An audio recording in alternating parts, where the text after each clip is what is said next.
The moment my father leaned close at my 18th birthday party and quietly told me that I would be signing some paperwork for my uncle after the guests left, I knew something was wrong. He tried to make it sound harmless, just a routine family matter, but there was a confidence in his voice that bothered me. It sounded less like a request and more like a decision that had already been made without me. I smiled anyway. I thanked relatives for their gifts, cut my cake, and pretended everything was normal. Then I slipped upstairs, opened my laptop, and completed the final step my grandparents had prepared years earlier. By midnight, every dollar, every investment account, and every inch of property they had left behind was protected inside an irrevocable trust that nobody could touch. The next morning, my father, my mother, and my uncle learned that the inheritance they had been planning to divide among themselves had never belonged to them at all. To understand how everything reached that point, you have to go back 6 years. When I was 12, my grandfather, Walter Bennett, spent nearly every weekend taking me to a small lake cabin hidden among towering pine trees. The place was old and imperfect. The porch leaned slightly to one side, the paint peeled from the railings, and the screen door never closed properly.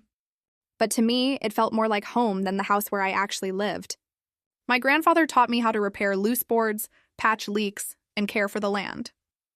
My grandmother Eleanor filled the cabin with warmth. She always had fresh lemonade waiting and knew exactly what kind of sandwich I wanted before I asked. One evening, while we watched the sunset spread gold across the water, Grandpa said something that seemed strange at the time. He told me that family was not defined by blood. Family was defined by the people who showed up when it mattered. I nodded, thinking it was just another piece of grandfather wisdom. Years later, I realized he was warning me. Back at home, things felt different. My younger sister, Madison, was always the center of attention.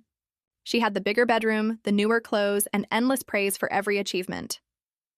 Meanwhile, most of my accomplishments passed unnoticed. During dinner one night, my father, Daniel, brought up the cabin. He complained about taxes, maintenance costs, and how much money the land could bring if it were sold. My mother immediately agreed. When I reminded them that Grandpa wanted the property to stay in the family, they laughed as though I were a child repeating a fairy tale. That was the first time I realized they viewed the cabin as a financial asset while I viewed it as a piece of family history. 2 years later, Grandpa died. At his funeral, I noticed my father and my uncle, Victor, standing together discussing paperwork instead of mourning. Even then, they were talking about property and inheritance. I was only 14 and didn't understand everything, but I remember feeling disturbed by how quickly they shifted their attention from grief to money. 2 years after that, Grandma became seriously ill. During my final visit with her, she squeezed my hand and made me promise something.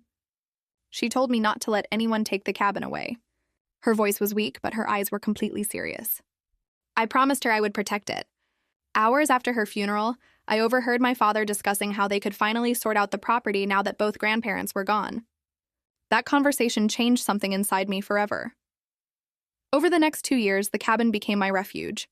Every weekend, I drove there alone and cared for it the way my grandparents had taught me. Meanwhile, my father and uncle began referring to it as family property, speaking as though ownership had already been settled. Whenever I mentioned Grandma's wishes, they dismissed them as emotional words spoken by an elderly woman near the end of her life. To them, love and memories were obstacles standing in the way of profit.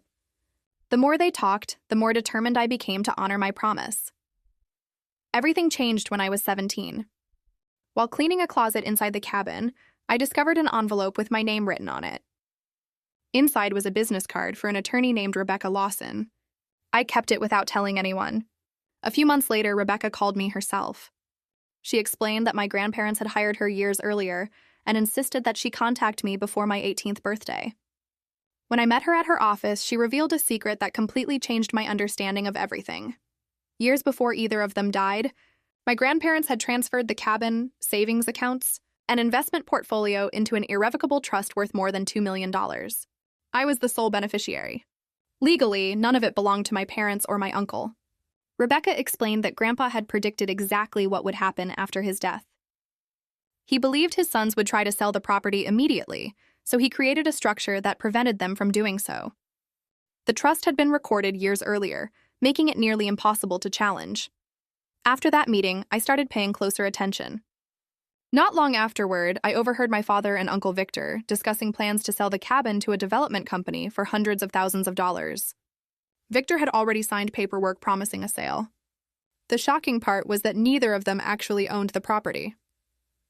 They were planning to transfer ownership using documents they had no legal right to file. Worse, they assumed I was too young and uninformed to stop them. Rebecca wasn't surprised when I told her what I had heard. She explained that timing would be critical. The moment I turned 18, I could formally accept my role within the trust.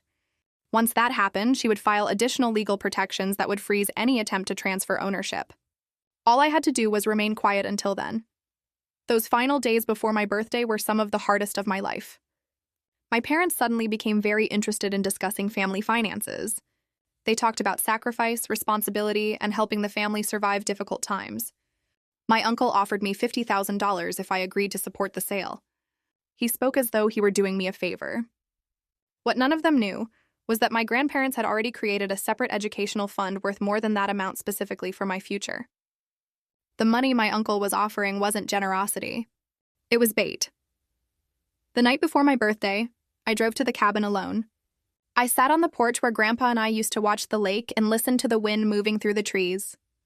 For a while, I allowed myself to grieve. I wished my family had been different.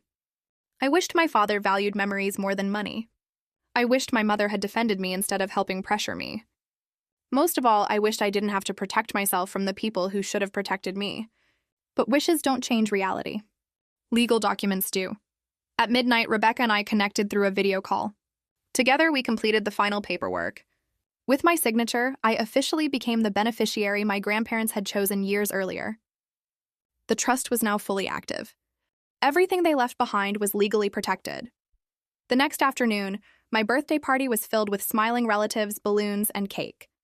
To everyone else, it looked like a normal celebration.